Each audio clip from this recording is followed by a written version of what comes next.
وہ دعوت سب سے برتر ہے جس میں امیر بلائے جائیں اور مسکین نہ بلائے جائیں۔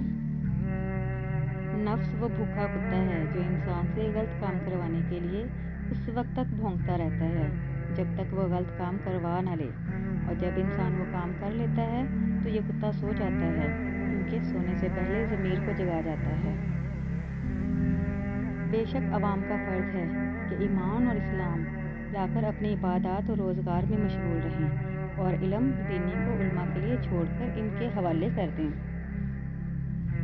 جو دوست مشکل وقت میں کام نہ آئے اس سے بچو، کیونکہ وہ تمہارا سب سے بڑا دشمن ہے۔ جو غلطی کر نہیں سکتا وہ فرشتہ ہے، جو غلطی کر کے ڈٹ جائے وہ شیطان ہے، جو غلطی کر کے فوراً توبہ کر لے وہ انسان ہے۔ محتاجوں سے مہنگا خریدنا احسان میں ہے اور صدقہ سے بہتر ہے۔ تکلف کی زیادتی محبت کی کمی کا باعث بن جاتی ہے۔ اپنے آپ کو سب سے بہتر سمجھ لینا حماقت ہے۔ انسان کا سب سے بڑا کارنامہ یہ ہے کہ وہ اپنے دل و زبان کو قابو میں رکھے۔ بدخلقی سے دشمنی پیدا ہوتی ہے اور دشمنی سے جفاکاری۔ خاموشی بجائے خود ایک عبادت ہے۔ عورت میں ایک کمزوری ہے جس کا علاج تحمل ہے۔ اسے رنج نہ دینا چاہیے بلکہ اس کا رنج سہنا چاہیے۔ غصہ شمع انسانیت کو بجھا دیتا ہے۔ اللہ تعالیٰ کا ہر فیصلہ عقل و عدل پر مبنی ہوتا ہے، اس لیے کبھی بھی حرف شکایت ہونٹوں پر نہ لایا کرو۔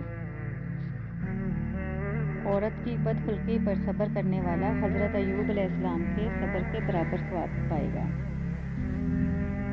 فقیر کو صدقے دے کر احسان نہ جتلا بلکہ اس کے قبول ہونے کا خود احسان مند ہو۔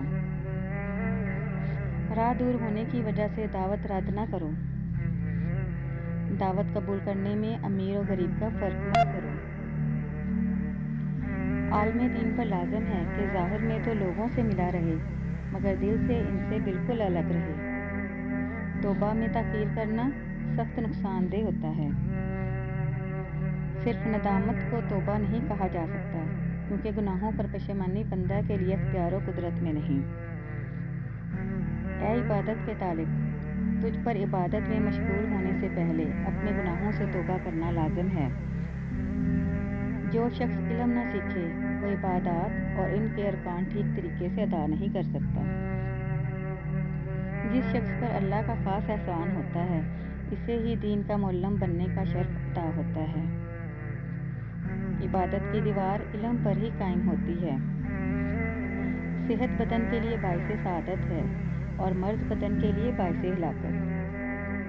اللہ تعالیٰ کی ذات سے بے خبر رہنا ظاہر قتل ہے۔ دلائل کے ذریعے جو یقین حاصل ہو اسے علم کہا جاتا ہے۔